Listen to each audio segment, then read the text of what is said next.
കർക്കിടക മാസമാകുമ്പോൾ നമ്മളെല്ലാവരും ശീലിക്കാൻ ആഗ്രഹിക്കുന്നതായിട്ടുള്ള ഒന്നാണ് കർക്കിടക കഞ്ഞി സേവനം എന്ന് പറയുന്നത്. ഇതിൽ തന്നെ അടങ്ങിയിരിക്കുന്നത് ഞവരയരി, നുറുക്ക് ഗോതമ്പ്, ചെറുപയർ, ഉലുവ, ആവശ്യമായിട്ട് പിടിച്ചളവിൽ ആയുർവേദ മരുന്നുകൾ. ഇവയെല്ലാം നമ്മൾക്കൊരു 7 ദിവസം, 14 ദിവസം, 21 ദിവസം എന്ന രീതിയിൽ നമുക്ക് സേവിക്കാവുന്നതാണ്.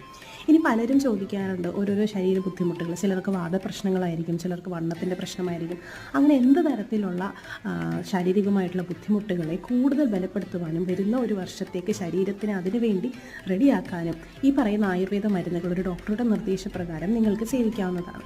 അതിൽ ലേഹ്യങ്ങൾ ഉണ്ടാകാം, അരിഷ്ടങ്ങൾ, കഷായങ്ങൾ, എന്ത് തരത്തിലുള്ള നിങ്ങളുടെ ഹെൽത്ത് കണ്ടീഷൻ ആയാലും ഈ ഒരു കർക്കിടക മാസ സമയത്ത് നമ്മൾ ശരീരത്തിനെ കൂടുതൽ ബലപ്പെടുത്തുവാനും ശരീരത്തിൻ്റെ പ്രക്രിയകളെ കൂടുതൽ ഊർജ്ജമുള്ളതാക്കുവാനും ഓജസ്സും തേജസ്സും കൂട്ടുവാനും ഒക്കെത്തിനും വേണ്ടിയിട്ട് ഈ സമയത്ത് നമ്മൾ ഇതെല്ലാം സേവിക്കുന്നത് വളരെ ഉത്തമമാണ്. പഞ്ചകർമ്മ ട്രീറ്റ്മെൻറ്റ് നിങ്ങൾക്ക് ചെയ്യാൻ പറ്റുന്നില്ല, അല്ലെങ്കിൽ നിങ്ങൾക്ക് അതിൻ്റേതായിട്ടുള്ള സമയം തികയുന്നില്ല എന്നുണ്ടെങ്കിൽ ഒരു ഡോക്ടറുടെ നിർദ്ദേശപ്രകാരം ആവശ്യമായിട്ടുള്ള രീതിയിൽ നിങ്ങളുടെ വീടുകളിൽ തന്നെ ഇത് ശീലം ആക്കാവുന്നതാണ്. ഇതിനെപ്പറ്റി കൂടുതൽ അറിയുവാൻ കമൻറ്റ് ചെയ്തു.